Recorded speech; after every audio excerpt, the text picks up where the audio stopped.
লাখ টাকা সরকারের কোষাগারে জমা দেবে, 1 টাকাও তার ঘুষ এবং সুদ দিতে হবে। এরকম একটা পরিবেশ কি যুবকরা চাও? তাহলে বাংলাদেশের 3 কোটি যুবকেরা ঘরে ঘরে একটা করে লাঠি বানাও, কারণ একটা লড়াই করতে হবে টাকাটা আদায় করতে, ঠিক কিনা জোরে বলে। এবং এই টাকা আদায় হয়ে আসবে ইনশাল্লাহ, গলায় পারাদা আদায় করবো ইনশাল্লাহ, জোরে কর। সেজন্যই আমি বলছি, যত যুবক বাবারা রাস্তাঘাটে হাঁটাচলা করতেছেন, 25 লাখ টাকা যদি নিতে চান দৌড়ায় মাহফিলে চলে আসেন। কি বলেন, ঠিক না? আমার ভাইরা, আল্লাহর দরবারে আমরা শুকরগুজার হচ্ছি।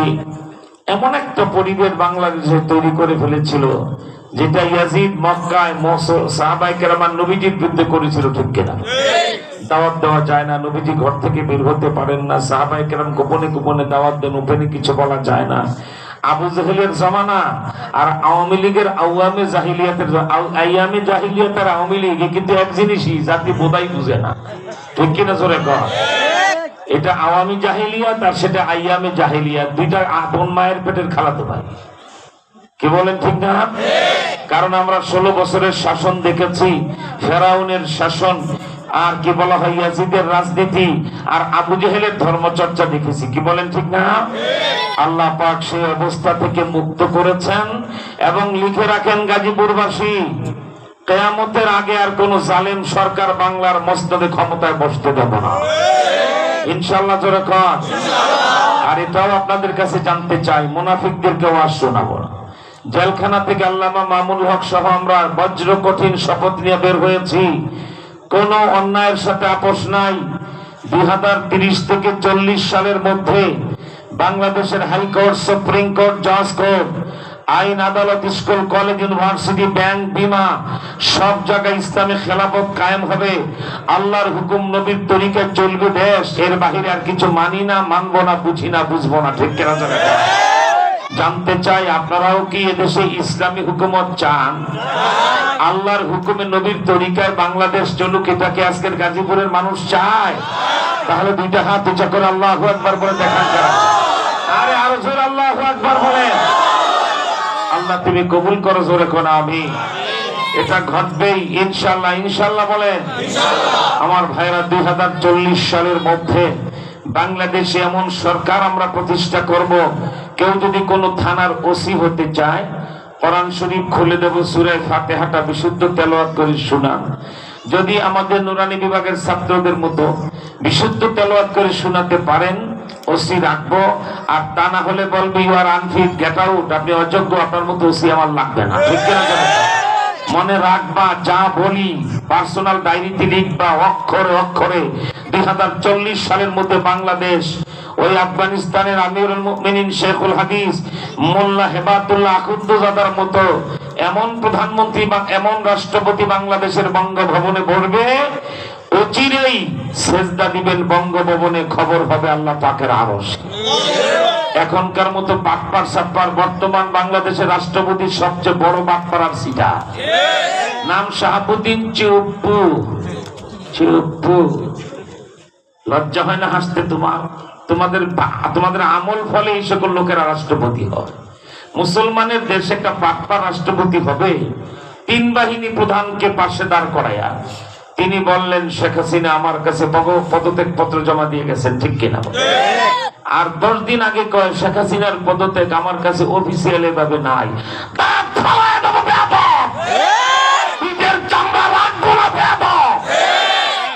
রাষ্ট্রপতির চেয়ারে বসে কথা বলে আমার বাংলাদেশ কিছু অপমানিত করেছে। 1 মিনিট তারা রাষ্ট্রপতি থাকার কোন অধিকার নাই। ইউনূস সাহেব ব্যবস্থা নিলে নেন, সেনাপ্রধান ওয়াকারুজ্জামানকে বলবো ব্যবস্থা নিলেন। বৈষম্য বিরোধী ছাত্র আর মামুনুল হকের ফোর্স যদি বঙ্গভবন ঘেরাও করে, এই রাষ্ট্রপতি লাঠি দিয়ে বুড়িগঙ্গায় ফেলায় দেবো, ঠিক কিনা? আপনারা সে লড়াইতে যাবেন? রাষ্ট্রপতির চেয়ারে বসে বাটপারি আর মিথ্যা কথা বলবার বাংলাদেশে এখন টিকে থাকবা? তোমার মায়ের সে বাংলাদেশ আর নাই, তোমার বাবার সে বাংলাদেশ আর নাই। এখনকার বাংলাদেশ জনতার বাংলাদেশ, এখনকার বাংলাদেশ কোরআন হাদিসের বাংলাদেশ, এখনকার বাংলাদেশ হলো জনগণ আর জনতার বাংলাদেশ, ঠিক কিনা? মনে রাখবা, কেউ কার অধিকার দেয় না, অধিকার গলায় পাহাড়া আদায় করে নিতে হয়। বলেন ঠিক না? এই আজকে যুবকদেরকে বলছি, আমরা যা বলি তা করি। তোমরা যদি লড়াই করে একটা অবাধ সুষ্ঠু নিরপেক্ষ নির্বাচনের মাধ্যমে একটা ভালো সরকার দেশে আনতে পারো, ইসলামী সরকার আনতে পারো, আমরা মামুনুল হকরা নিজের হাতে যুবকদেরকে ডেকে ডেকে 25 লক্ষ টাকা করে বিনা সুদে ইনশাল্লাহ ঋণ দেবো। আলহামদুলিল্লাহ বলেন। আমার ভাইরা, সেজন্যই বলছি আল্লাহর দরবারে শুকরিয়া করেন। একটা লড়াই শুধু আমাদের করতে হবে, বাংলাদেশে লড়াই তড়াই লাগবে না। কারণ শাড়ি একটা ফালায়া একটা সুটকেসে ঢুকায়া রান্না করে না খায়া যখন পালাইছেন, এদেশে আর লড়াইয়ের কিছু নাই। ঠিক কিনা জোরে? আর মরা সব বাঙালি জাতি মারে না, কি বলেন ঠিক না? গোষ্ঠী শুদ্ধা পালাই গেছেন। যাদের মূল নেতা সেক্রেটারি জেনারেল বলতেন পালাবো না, তো এখন কোথায় গেছেন? পালাবো না। দরকার হলে নাকি ফখরুল সাহেবের বাড়িতে যায়। ফখরুল সাহেব বুঝি বিক্রমপুরের আলু ক্ষেতের বোধাই তোমার বাড়িতে জায়গা দিবে না। পালাবো না, কি বলেন ঠিক না? আল্লাহু আকবার। বজ্র কঠিন শপথ নেন। আহা, এই যে ওয়াজ মাহফিল,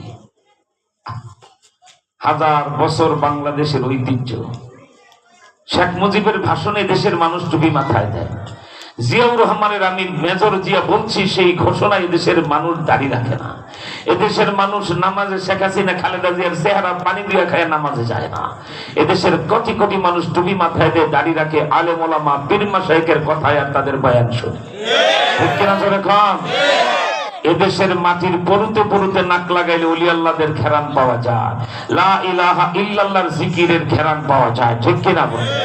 সেই দেশটায় ওয়াজ মাহফিল করতে গেলে মাথায় টুপি নাই, গালে দাড়ি নাই, ওযুর আগে মেসওয়াক নাই, খাওয়ার আগে দস্তরখান নাই, মুত্তা পানি লয় না, কথা বললে মিথ্যা বলে, খাইলে হারাম খায়, নেতা হলে দুর্নীতি করে, সরকারি কর্মকর্তা হইলে পায়খানা খাওয়ার মতো ঘুষ খায়। এই কুলাঙ্গারগুলির কাছে ঘুরতে হতো ওয়াজ মাহফিলের অনুমতির জন্য। ঠিক কিনা? জুতার তলা ক্ষয় হয়ে যাইতো। 3 মাস ঘোরার পর অনুমতি পাইলেও মামুনুল হককে আনা যাবে না, নুরানি সাহেবকে বয়ানে দেওয়া যাবে না, অমুককে করা যাবে না। তাও কেন? আমরা কি তোর বাপ? আমাদের ভয় পাস? ঠিক কিনা জোরে কর? কি বলেন ঠিক না? আমার ভাইরা, আল্লাহ পাক সেই অবস্থা থেকে আপনাদেরকে কত মুক্তি দিয়েছেন। আজ ডক্টর ইউনূস সাহেব শপথ নিয়ে বলেছেন না, ওয়াজ মাহফিলের ব্যাপারে আবার অনুমতি কিসের? ওয়াজ মাহফিলের ব্যাপারে মুসল্লিরা যেমনি মনে করবে এমনি করবে। আলহামদুলিল্লাহ। কোন মাহফিলে কোন থানার অনুমতি আনতে হয় না। আলহামদুলিল্লাহ বলেন। আল্লাহু আকবার। এটা আল্লাহ পাকের, এটা তো অনেক বড় দয়া। ঠিক না বাবা? আগে যুবকরা একটা মাহফিলে নিয়ত করলে ভাবতো অনুমতি পাওয়া যাবে কিনা, চলো আজমতুল্লাহ খানের কাছে যাই, চলো মেয়রের কাছে যাই, চলো মামুন মন্ডল একটু হাতে পায়ে ধরে নিয়ে যাই। আবার মামুন মন্ডলের মন্ত্রীর কাছে নিয়ে গেলে দেখতো মামুন মন্ডলের মাথায় 5 করে টুপি, গালে দাঁড়িয়ে তো অর্ধেক মৌলবাদী, এটার তো কথা শোনা যাবে না, যদিও করে আওয়ামী লীগ। এ বিভিন্ন ঝামেলা ছিল। ঠিক কিনা চলে? আর এখন কোন ঝামেলা নেই, মুক্ত ভাবে বাংলার তেতুলিয়া থেকে টেকনাফ প্রতিদিন হাজার হাজার মাহফিল হচ্ছে, কোনো অনুমতির প্রয়োজন নাই। এই অনুমতি তো 13,000 বছর আগে বিশ্ব নবী মানবতার মহান নায়ক তোমার আমার মাথার মুকুট, হৃদয় রাজা, দো জাহানের বাদশা, খাতামুল আম্বিয়া মুহাম্মদ সাল্লাল্লাহু আলাইহি ওয়াসাল্লাম বলেছেন, বাল্লিগু আন্নি ওয়ালাউ আয়া। আমার পক্ষ থেকে যদি একটি ছোট্ট বাক্য হয়, আমার অপর উম্মতের কাছে পৌঁছে দাও। ঠিক কিনা জোরে কন? আমার ভাইরা, আল্লাহ রাসূলের অনুমতি নিয়েই তো আমরা চলছিলাম। আর কিয়ামত পর্যন্ত বাংলাদেশে অনুমতি নিতে হবে না, ইনশাআল্লাহ বলেন। কোন দিকে ঘুরে? আমি বলে দিকে, আপনি কেন কাছে আনে? বাস চলুন। কিছুর মধ্যে না না দিতে টিটে বলে দিতে পারলে ভালো, না হলে থাক। অল্প সময় খেয়াল করেন বাবা, আমি শুধু এই গাজীপুরের মানুষের সাথে আমার আত্মার সম্পর্ক, সেজন্য আজকের এই মাহফিলে মাগরিবের পরে কথা বলতে আমি রাজি হয়েছি। তারা হলে আজকে মোমেন শাহীদে আমি এক একটা মাহফিলে কথা বলবো, কমপক্ষে 5,000 লোক শুধু দাঁড়ানো থাকবে প্যান্ডেলের বাইরে। সেখানে যাওয়ার পথে ওয়াদা করেছে ডেকের চাল আজকের এই মাদ্রাসাটার বাৎসরিক সম্মেলনে মাগরিবের পরে আমি কথা বলে যাব। তবে আপনাদেরকে একটা কথা বলবো, আমাদের দেশে আর যুদ্ধ মুদ্ধ লাগবে না, যুদ্ধ করতে হবে ইন্ডিয়ার বিরুদ্ধে। ঠিক কিনা সরকার? তাই আল্লাহ চাহে তো আগামী 1 সপ্তাহের ভিতরে ডক্টর ইউনূস সাহেবের সাথে আপনাদের জন্য একটা মহা সুসংবাদ আছে। বাংলাদেশে 8টা সংগঠন নবীজির খতমে নবুয়তের কাজ করত। কি কাজ করত? তারা স্লোগান তুলতো, আল্লাহর পরে যেমন আল্লাহ নাই, আমাদের পরে, আমাদের নবীর পরে আর কোনো নবী নাই। ঠিক কিনা চলে? তাদের আওয়াজ ছিল নবীজিকে গালি দিবে যারা ফাঁসিতে ঝুলবে তারা। তাদের আওয়াজ ছিল মুহাম্মদ সাল্লাল্লাহু আলাইহি ওয়াসাল্লামকে শেষ নবী মানবে না যারা, মুসলমান দাবি করতে পারবে না তারা। আপনারাও একমত? নবীজিকে গালি দিবে যারা ফাঁসিতে ঝুলবে তারা, এটা কি আপনারা চান? এই নবীর উম্মতরা জবাব দাও, যে বেয়াদব নবীজিকে গালি দিবে তার ফাঁসি দেওয়া হোক, এটা আপনারা চান না? কারা কারা চান? দুই হাত তুলে আল্লাহু আকবার বলে।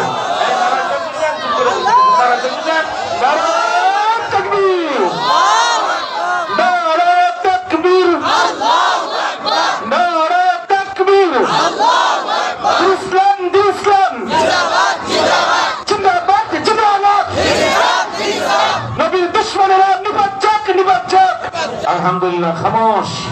স্লোগান মুখস্থ করবেন, সংসদে আইন চাই, নবীজির পরে নবী নাই, এক দফায় এক দাবি, মোদের নবী শেষ নবী।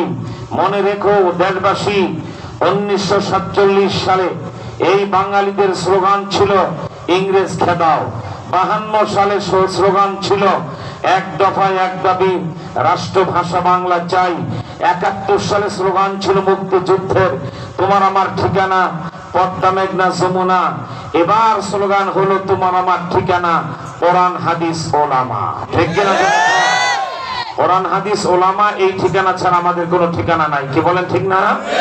যদি এই ঠিকানাটা অন্তরে ধারণ করতে পারো, মননে এবং নিজের বিবেকে বুদ্ধিতে এবং নিজের বিশ্বাসে যদি গেঁথে নিতে পারো, কোরআন হাদিস ছাড়া কোনো নিয়ম মানি না, আর আলেম ওলামা ছাড়া কোনো বাটপারের নেতৃত্ব মানি না। ঠিক কিনা?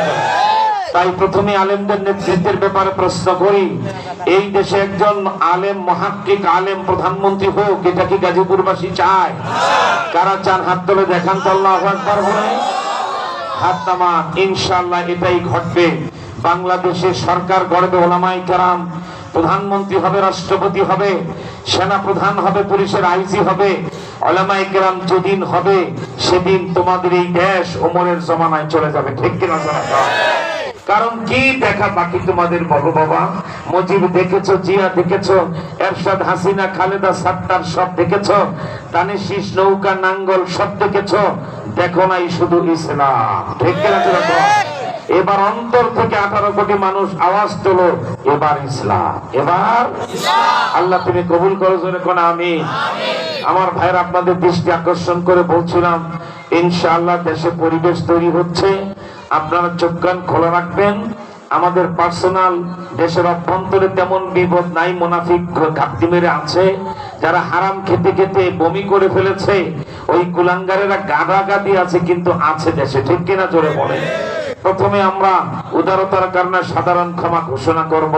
যারা কোনো মানুষ হত্যা করে নাই, নারী ধর্ষণ করে নাই, কোনো মানুষের জায়গা জমি লুণ্ঠন করে নাই, এক কথায় ফৌজদারি অপরাধ যারা করে নাই, আমরা তারা আওয়ামী লীগের সমর্থক হলেও তাদেরকে আমরা নিজ গুণে ক্ষমা করব। ঠিক কিনা বলে? আমাদের সমাজে তাদেরকে চলতে যাব। কিন্তু সুনির্দিষ্ট অপরাধ যারা করেছে, খুনের সাথে জড়িত, তারপরে অগ্নি সংযোগের সাথে জড়িত, এরপরে চাঁদাবাজি করে মানুষকে নিঃস্ব করে দিয়েছে, এরপরে শিল্পপতির কারখানা যার কারণে বন্ধ হয়ে গেছে, এবং যেই লোকটা দেশ জাতির ক্ষতি করেছে, সর্বোপরি বিডিআর হত্যা, শাপলা চত্বরের আলেমদের গণহত্যা, আর 3 মাস আগে কলিচাট্টুগা হীরাখণ্ড বৈষম্য বিরোধী ছাত্রদেরকে যারা হত্যা করেছে, এই খুনিদের ফাঁসিতে ঝুলাতে হবে, রেহাই নাই। ঠিক কিনা? বলেন ঠিক না? আমার ভাইরা, তাই আমরা ডক্টর ইউনূস সাহেবের সাথে এখন থেকে 1 সপ্তাহের ভিতরে বাংলাদেশের 8টা খতমে নবুয়তের কমিটি সব এক হয়ে সম্মিলিত খতমে নবুয়ত পরিষদ বাংলাদেশ হয়ে গেছে। আলহামদুলিল্লাহ বলেন। আমার ভাইরা, আমি যেহেতু খতমে নবুয়ত আন্দোলন বাংলাদেশের আমির, মধুপুর বিশ্ববুদুর খতমে নবুয়ত সংরক্ষণ পরিষদের আমির, ইন্টারন্যাশনাল খতমে নবুয়ত মুভমেন্ট মুফতি সোহাইব ভাই, এরকম 8টা সংগঠন, 8 জন আমির, বাইতুল মুকাররমের বর্তমান খতিব আব্দুল মালেক সাহেব, এরপরে আমাদের হেফাজত ইসলাম বাংলাদেশের মহাসচিব আল্লামা সাজিদুর রহমান সাহেব, এই 10 জন প্রধান উপদেষ্টাকে নিয়ে আমরা 1 সপ্তাহের মধ্যে বসবো।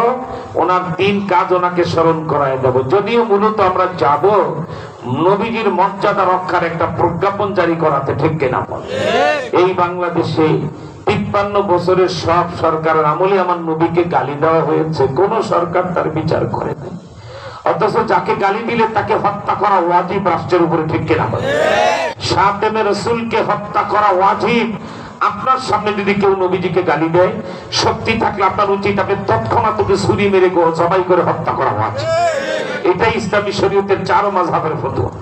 মুহাম্মদ সাল্লাল্লাহু আলাইহি ওয়াসাল্লামকে গালি দিলেই তার হত্যা করতে হবে, ঠিক কিনা জোরে কর। কিন্তু অত্যন্ত দুঃখ পরিতাপের সাথে বলি, এই জাতি যাদেরকে মহান মহান মহান নেতা হিসাবে কত মাথায় করে নেচেছ, বলেছিলাম বাড়াবাড়ি করো না, লেবু বেশি চিপলে পিতা হয়ে যায়। শেখ মুজিবকে চিপতে চিপতে জাতির সামনে উঠাইতে উঠাইতে আর একটা টাকার ভিতরে পর্যন্ত ডানে শেখ মুজিব বামে শেখ মুজিব, ঠিক কিনা জোরে কর। এই যে দেখেন তো, এটা 200 টাকার নোট হাসিনার ছাপানো। তা আমি প্রথম টাকাটা বের হলে এই যে ভিতরের ছবিটা আমি এমনি রাখলাম, আমার খাদেমকে হুজুর এমনি রাখলাম কি আমি কি শেখ মুজিবের ছবিটা ভিতরে দিলাম, নামাজে যেন সমস্যা না। হুজুর বাহিরে তো একটা আছে। চিন্তা করেন, একটা টাকার 2 পাশে বাবার ছবি দিতে হবে। হাসিনার মতো কুলাঙ্গার আর কুসন্তান হলে ওই বাবা কোনোদিন সম্মান পায় না। শেখ মুজিব ব্যক্তিগত ভাবে এমন অপরাধ করে নাই যে তার মুখে পেশাব করতে হবে, তার গলায় জুতার মালা দিতে হবে, বরঞ্চ তার এত অবদান আছে কিয়ামত পর্যন্ত বাংলাদেশী হিসাবে তাকে একটু শ্রদ্ধাই করতে হবে, ঠিক কিনা? একমাত্র অপমানিত হয়েছে কুসন্তান জন্ম দেওয়ার কারণে। কি বলেন ঠিক না? কারণ আমাকে যে 2.5 বছর জেল খাটাইলেন হাসিনা, এই একটা কথার কারণেই আমি আপনার কি বলা হয় মূর্তি বিরোধী সমাবেশে 2 লক্ষের মতো লোক ওই যে ঢাকার যাত্রাবাড়ির কাছে, আপনারা জানেন সেখানে ধোলাইপাড়ে যে ইয়েটা মহাসমাবেশটা হলো, চরমনায় সৈয়দ মোহাম্মদ ফয়জুল করিম উনি আমাকে রাত 11টায় ফোন করে পার্সোনালি দাওয়াত দিলেন, নোরানি ভাই এয়ারপোর্ট গোলচক করে লালনের মূর্তি ভেঙে উৎখাত করে আল্লাহু লেখা মিনার বসাবার ইতিহাস শুধু আপনার আমার, শুধু ঠিক কিনা বলে? 4000 বছর আগে আমার জাতির পিতা ইব্রাহিম নবী মূর্তি ভেঙে এক আল্লাহর ইবাদত চালু করেছেন। 4000 বছর পরে ঢাকা মসজিদের শহরে এয়ারপোর্ট গোলচক করে সেই সেনা সমর্থিত সরকার ফখরুদ্দিন মঈনুদ্দিনের আমলে 2007-8 সালে লালনের মূর্তি বসানো হয়েছিল ঢাকা এয়ারপোর্ট গোল চত্বরে 46 ফিট উঁচু করে। 2টা নারীর উলঙ্গ মূর্তিও তার পাশে দাঁড় করিয়ে লালনের হাতে দোতারা, একতারা দিয়ে বাঙালি সংস্কৃতির নামে একটা অপকর্ম চালু করতে চেয়েছিল, ঠিক কিনা বল? আমি বলেছিলাম যে এয়ারপোর্টে আর ফায়দাবাদ কেন্দ্রীয় মসজিদের খতিব আমি থাকতে এই এয়ারপোর্ট গোলচক করে কোন লালনের মূর্তি আমি বসাতে দেব না। হজ ক্যাম্পের প্রবেশ পেত আমার হাজিরা লাব্বাইক বলতে বলতে মক্কা যায় ওই পথে, ঠিক কিনা বল? এখানে মূর্তি থাকতে দেব না। ইতিহাস আপনারা জানেন, আন্দোলন সফল হলো, সেই মূর্তি আমরা ভেঙ্গে চুরমার করে উৎখাত করে দিয়েছি। এয়ারপোর্ট গোলচক করে মাথায় আল্লাহু গায়ে কলমায় তৈয়বা 3 বছর দেখেছেন সেখানে ওই মিনার ছিল, ঠিক কিনা বল? যখন এলিভেটেড স্পেস ওয়ে হবে, এরপরে আপনার ফ্লাইওভার হবে, তখন এগুলি সবই সরাতে হয়েছে। কাজ কমপ্লিট হওয়ার পরে এমন সুন্দর মিনার এয়ারপোর্ট গোলচক করে ফ্লাইওভারের নিচে এলিভেটেড স্পেসের নিচে এমন সুন্দর সোনার রূপা দিয়ে এমন হজ মিনার বসাবো, এয়ারপোর্ট গোলচক করে গেলে মানুষ তাকায় যেতে হবে এটা মুসলমানদের দেশ, দিস ইজ ইসলামিক কান্ট্রি, ঠিক কিনা যারা কয়? এটা প্রমাণ করবে এইরকম সুন্দর মিনার বসাবো। কেউ যদি সেই আল্লাহু লেখা মিনার বসাতে গড়িমুচি করে, বাঁশের লাঠির চর্চার দরকার হয়, ডাকলে আপনাদেরকে পাবো? এত কাছ থেকে আল্লাহুর মিনার বসাইতে বাঁশের লাঠি নিয়ে এয়ারপোর্টে যাবেন? কারা কারা যাবেন হাত দেখান তো দেখি। এই নারা তাকবীর বলে আওয়াজটাও দেন না কেন? আপনার রাস্তা দিতে নারা তাকবীর, মুক্তি নয় আল্লাহু আকবার, নারা তাকবীর, আল্লাহু আকবার, ইসলাম দিন ইসলাম জিন্দাবাদ জিন্দাবাদ, দিন ইসলাম দিন ইসলাম জিন্দাবাদ জিন্দাবাদ, নারা তাকবীর। মূর্তি নয় মিনার চাই, নইলে এবার রক্ষা নাই, নাই রে নাই রক্ষা নাই, মূর্তি নয় মিনার চাই। কি গাজীপুর, ঠিক আছে? মূর্তি চাও না মিনার চাও? 1 সেকেন্ডে ডান হাতটা বিদ্যুৎ গতিতে উঁচু করে দেখাও কারা মিনার চাও। আল্লাহু আকবার বলেন সবাই। ভয় নাই ভয় নাই, আহত শিয়ালের ঘ্যাঙর ঘ্যাঙর শুনতে মঞ্চে বসে নাই, সিংহের গর্জনে আল্লাহু আকবার বলে কিন্তু ঠক নাই। এ হালের বলো, তুমি আল্লাহু আকবার বলতে এত কত কেন? বাংলাদেশের মানুষের এত বদনসিব, খোদার কসম, দেশ স্বাধীন হওয়ার পরে 53 বছর যতবার বঙ্গবন্ধু বঙ্গবন্ধু, মুজিব মুজিব, জিয়া জিয়া, খালেদা খালেদা, তারেক তারেক, জয় জয় করেছো, আর হাসিনা খালেদা করেছো, এর 10 ভাগের 1 ভাগ যদি দেশের মানুষ আল্লাহ আল্লাহ বলে ডাকতো, সব আব্দুল কাদের জেলানির মতো আল্লাহর ওলি হয়ে যায়। নিমক হারাম কি গাছে ধরে? মির্জাপুর কি ফ্যাক্টরিতে বের হয়? বাংলাদেশে পাওয়া যায়। একজনের ক্ষেতের ধানের চাউলের ভাত খাইবা, একজনের নদীর মাছ খাইবা, একজনের জমিনে বসবাস করবা, তার সূর্যের তাপ নিবা, আর তারই নিয়ামত খাইবা, আর গুণ গাইবা নেতার বা কোনো ভণ্ডপীরের তুমি ডিজিটাল মির্জাফর। ঠিক কিনা জোরে কর? সুতরাং মির্জাপুরি বাদ দিয়ে যার জমিনে বসবাস করি, যার ক্ষেতের ধানের চাউলের ভাত খাই, যার নদীর মাছ খাই, যার অক্সিজেন গ্রহণ করে প্রতি সেকেন্ডে বেঁচে আছি, এখন থেকে শুধু আমরা তাকে ডাকবো। বলেন আল্লাহ।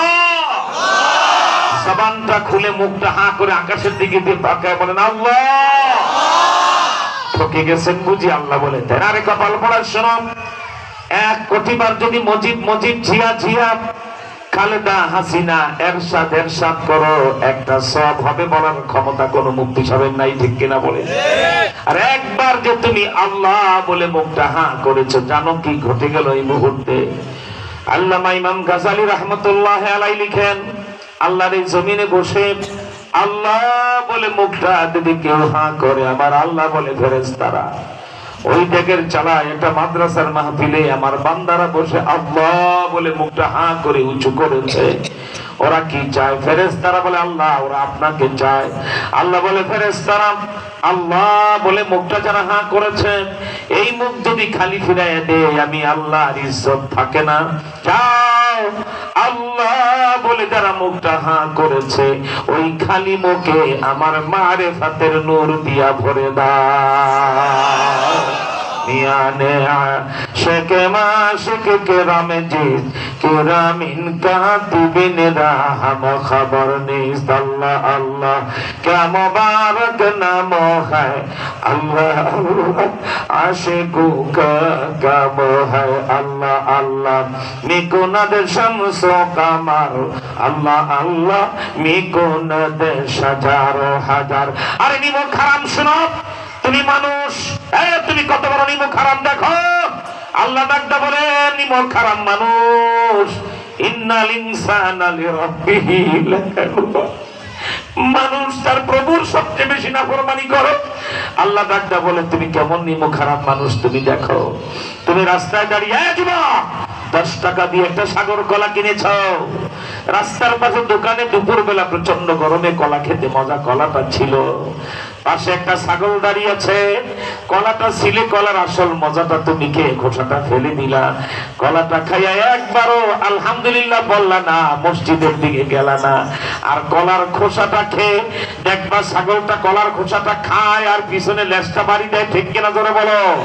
কলার খোসা খায় আর লেজ বাড়ি দিয়া ছাগল কয় আল্লাহ তোমার দরবারে শুকরিয়া, আমাকে সাগর কলার খোসা খাওয়াইলা।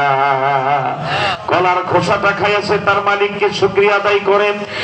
কলিজার টুকরা যুবক বাবারা, বেনামাজি বাবারা, বেপরদা মা বোনেরা, অন্তরের কান দিয়া শুনে সুদখোর, ঘুষখোর, নেশাখোর, হারামখোর বাবারা, তওবা করো। আল্লাহ ওয়ালাদের পিছনে ঘোরো, আলেমদের পিছনে ঘোরো। তুমি কি একটু খেয়াল করে দেখো না, তুমি নদীর কি বলা হয় তাজা ইলিশ মাছ খাও, আর তুমি বলো আজকে বরফ ছাড়া ইলিশ মাওয়া ঘাটে গেলাম, গাজীপুরে গাড়ি, গাজীপুরের কোটিপতি তুমি সকালবেলা আজানের পরে এক দৌড়ে তুমি ঢাকার পুস্তকলা হয়ে ওই কি বলা হয় মাওয়া ঘাটে চলে গেছ, বরফ ছাড়া ইলিশ এনে দুপুরে রান্না করে খাও। বাড়িতে ইলিশ ভাজা শুরু হলে 3 বাড়ি খবর হয়ে যায় পদ্মার তাজা ইলিশ। তুমি পদ্মার তাজা ইলিশ খাওয়ার সময় কি কপাল বেনামাজি হারামখোর, তুমি কি তখন দেখো না তুমি ভাজা ইলিশ খাও, বিড়ালটা পাশে বসা, পরম মমতায় যখন তুমি মাছ খেয়ে বিড়ালকে কাটাটা দাও, বিড়াল কাটা খায়, লেজটা ঘুরায় আর মালিকের শুকরিয়া আদায় করে, আমার মালিক আমাকে পদ্মার তাজা ইলিশের কাটা খাওয়াইলেন। আর ইলিশের আসল মজা যে খেলো, এ হারামখোর জোহরের নামাজে যায় নাই, আসর মাগরিব এশায় যায় নাই, ফজরে যায় নাই। ঠিক কিনা জোরে কর? আমার ভাইরা মনে রেখো, আল্লাহু আকবার। তুমি আমি গরুর খাঁটি দুধ খাই, তুমি কি দেখেছ? আজকে যদি কারো বাড়িতে গাভী থাকে, বাচ্চা সহ থাকে, আপনি খেয়াল করে দেখবেন 3 মাসের গরুর বাচ্চাটা, কপাল পোড়া বেনামাজি হারামখোর, খেয়াল করো, বেপরদা নারী, স্বামী ছাড়া অন্য পুরুষকে সৌন্দর্য বিকশিত করে পথ চলে পেট পেট দেখাও। আরে কপাল পোড়া বান্ধি, ভালো করে খেয়াল রাখবা, স্বামী ছাড়া অন্য পুরুষকে যদি 3.5 হাত দেহের চুল পরিমাণ চামড়া দেখায় তুমি তৃপ্তি অনুভব করো, আমি সুন্দরী নারী, আমার প্রশংসা করবে, অন্য পুরুষ 1 চুল পরিমাণ তোমার গায়ের চামড়া দেখতে দেরি হবে, 7,000 বছর তোমার উপরে জাহান্নাম ফরজ হতে দেরি হবে না। ঠিক কিনা জোরে কর আল্লাহু আকবার। বাবা, তাই বেনামাজি বাবারা, বেপরদা মা বোনেরা, সুদখোর ঘুষখোর বাবারা, গুনাহগার বাবারা, খেয়াল করেন, আপনি জানবেন যাদের বাড়িতে গাভী আছে, 3-4 মাসের গাভীর বাচ্চা, তুমি যে ছোটবেলা 3-4 মাস বয়সে তোমার মা তোমারে 1 মিনিটও আলাদা শুতে দেয় নাই, মা বুকে নিয়ে শুয়েছে, ঠিক কিনা জোরে কর, ওই গরুর বাছুরটা কি হক ছিল না? কপাল পোড়া। তোমার মায় তোমারে 3 মাস 4 মাস 6 মাস বয়সে 1টা মিনিট কারো বুকে দিতে চায় না, নিজের বুকে করে রাত্রে ঘুমায়, ঠিক কিনা বলেন?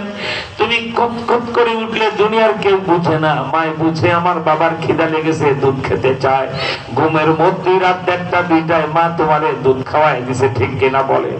তোমার যদি এই অধিকার থাকে, এই বেডির পেটে আমি হয়েছি তাই তার দুধ আমি খাবো, তাহলে গরুর বাচ্চাটা কি অধিকার নাই? এই গরুর পেটে আমি হয়েছি, আমার মার দুধ আমি 24 ঘন্টা খাবো, ঠিক কিনা বলো? অথচ তুমি ডাকাতের মতো সূর্য ডোবার আগে গরুর বাছুরটাকে তুমি আলাদা বাঁধলা, ঠিক কিনা বলেন? আলাদা বেঁধে রাখলা, মা গরুটাকে আলাদা বেঁধে রাখলা, রাত 12টা 1টা আর গলা শুকায়া যায়, তুমি কালকে একটু পরীক্ষা করে দেখো, বাচ্চাটা হাম্বা হাম্বা করলে তোমার মা, তুমি কথা বলতে জানো না, মায়ের বুকে শুয়ে একটু কুতকুত করো, তাতেই মা বুঝে আমার ছেলের খিদা লেগেছে, ঠিক কিনা বলেন? ওই গরুর ছোট্ট বাচ্চাটা 3-4 মাসের বাচ্চাটা যখন হাম্বা হাম্বা করে, ওর মা গাভীটা বুঝে আমার বাবার পিপাসা লেগেছে, দুধ খেতে চায়, ঠিক কিনা? তুমি দেখবা বাচ্চাটা হাম্বা হাম্বা করে, মাও হাম্বা কর, আদান প্রদান করে। মা কি কয় জানো? বাচ্চাটা কয়, মা গলা শুকায় গেছে, একটু দুধ দাও।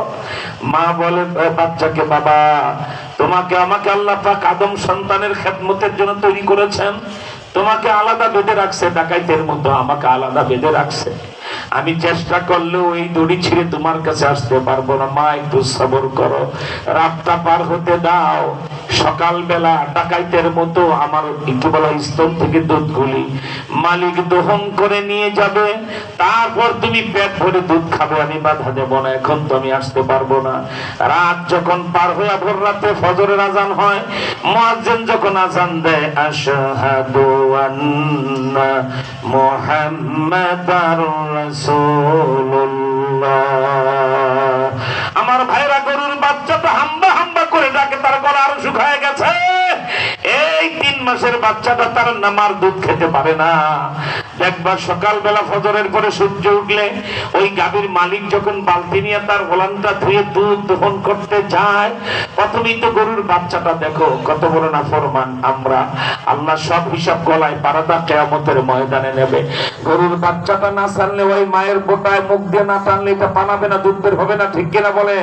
বাচ্চাটাকে ছাড়লে দেখবা পিছনের পা 2টা ডানে বামে সরে যায়, খিদার যন্ত্রণায় দুর্বল হয়ে গেছে, ঠিক না? মায়ের দুধের তলায় যায় এসে দুধ খাওয়া শুরু করে। তুমি আর আমি স্বার্থপর ডাকাতের মতো বাচ্চাটা ঠান্ডা সরাইয়া মন মতো বালতি ভরে দুধ দহন করে ঘরের পরে ছেড়ে দেই। মা বাচ্চাটাকে যখন দুধ দেয় দেখে মালিক জোর করে চিপে চিপে সব দুধ বের করে নিয়ে গেছে, তাই বাচ্চাটা কয়, মা দুধ তো পাই না, কয় জোরে গুতা দাও, আমি পেটে ব্যথা পেলে তোমার উপরে রাগ করবো না। আল্লাহু আকবার। বাচ্চাটা গুতা দেয়, একটু যেন স্তন থেকে দুধ বের হয়ে আসে। কিয়ামতের ময়দানে কোটিপতি, শিল্পপতি, দলপতি, এমপি, মন্ত্রী, মেয়র, প্রধানমন্ত্রী, রাষ্ট্রপতি গলায় পারাদা, আল্লাহ তোমাকে ধরবে হারামখোর। গরুর নিজের বাচ্চাটাকে দুধ না খাওয়া তোর মতো হারামখোরের আমি মাওলায় দুধ খাওয়াইছি, ঠিক কিনা ধরে বলে? ওই বাচ্চাটা তো মায়ের দুধ না খায়ও গভীর রাতে আমার আল্লাহ আল্লাহ বলে ডেকেছে। তুমি এলাকার চেয়ারম্যান, ওয়ার্ড কমিশনার, তুমি মেয়র, তুমি এমপি, তুমি মন্ত্রী, তুমি কোটিপতি, তুমি শিল্পপতি, তুমি হোমরা চোমরা এগুলা হয়েছ, ফজরের আজান দিলে তুমি মসজিদে যাও নাই, আজকে প্রতি ফোঁটা গরুর দুধের জবাব দিয়ে সামনে যাবি, তা না হলে তোর দল নেত্রী শুদ্ধ আমি আল্লাহ জাহান্নামে পাঠায় দেবো। ঠিক কিনা জোরে কর। আমার ভাইরা, এইভাবে যদি আল্লাহ পাক আমাদের নেয়ামতের একটা একটা করে জবাব নিতে থাকেন, খোদার কসম জবাব দেওয়ার ক্ষমতা আমাদের থাকবে না।